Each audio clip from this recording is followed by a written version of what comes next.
The V.I.P. Skyway Monorail was a ribbon of silent elegance, a maglev train of smoked glass and polished chrome that glided through the towering spires of the galactic capital. Inside, the atmosphere was one of hushed luxury. Field Medic Sira, clad in a simple but impeccably clean Syndicate-issued jumpsuit, sat opposite her charge. The Young Prodigy, a teenager named Elara, whose genius with bio-integrated circuitry was the stuff of legend. The Shadow Network had hired Sira not for her medical skills, but for her reputation for discretion and calm under pressure. Her mission was simple: escort Elara from a corporate symposium to a secure Syndicate facility.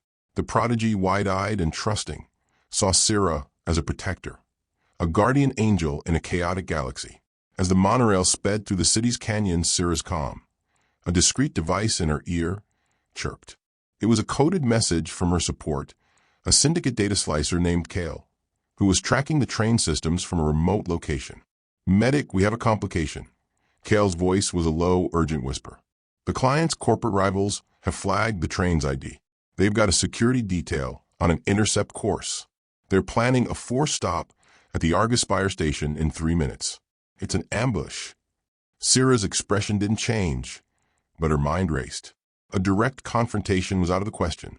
She was a medic, not a soldier. And the Prodigy was the entire point of the mission. Her eyes scanned the cabin. It was occupied by a handful of other V.I.Ps, all lost in their own worlds. The Prodigy was nervously fiddling with a small, intricate device, a prototype of her own design. "Elara," Sira said, her voice gentle and reassuring. "I need you to stay very calm. We're going to have a little change of plans." The Prodigy support, a stern-faced corporate handler who had accompanied them to the symposium, looked up from his datapad, his brow furrowed. "What is the meaning of this?" "The route is secure. Our security is absolute." He was a man who trusted in systems and protocols, a perfect counterpoint to the chaos that was about to unfold. "The system is about to be compromised," Sira stated, her voice losing its gentle tone. She stood and moved to the cabin's emergency control panel. "I'm rerouting us to the maintenance line. It's a risk, but it's better than walking into a kill box." She placed her hand on the panel, ready to input the override code. It was then that the Prodigy, Elara, made her move. With a speed that belied her nervous demeanor, she lunged forward. But she wasn't going for Sira. She slapped a device no larger than a coin onto the control panel. It was a bio-scrambler, one of her own creations. The panel's lights flickered and died, and the locks on all the cabin doors engaged with a series of solid, definitive clunks. Sira was cut off from the train's controls. "Elara, what are you doing?" Sira asked, a cold dread washing over her. The Prodigy looked at her, and for the first time her wide, innocent eyes were filled with a cold, calculating fire. "I'm sorry, Sira," she said, her voice no longer that of a nervous teenager, but of a confident negotiator. "My rivals are not my rivals.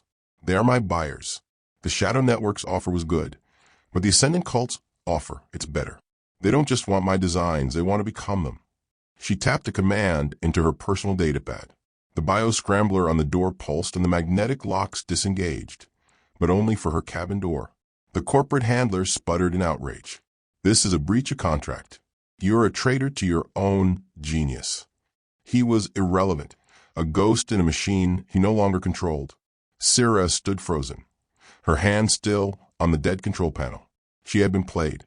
The Prodigy's nervousness, her trust, it had all been an act. The girl had orchestrated the entire thing, using her own genius as a weapon. The ambush at the Argus Spire was a feint, a piece of misdirection to make Sira think she was the one in control of the situation.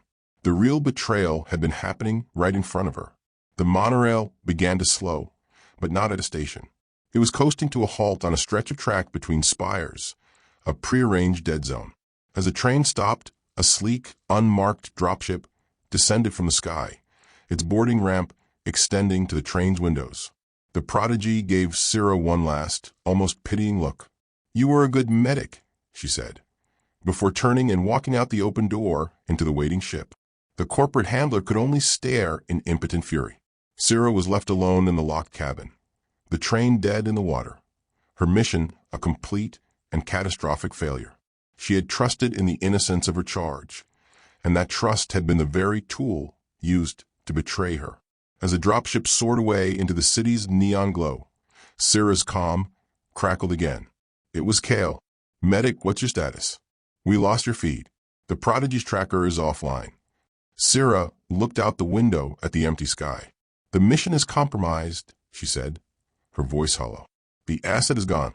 I've been betrayed. She had failed, not through a lack of skill or a bad plan, but because she had underestimated the vicious, calculating mind of the very person she was sent to protect.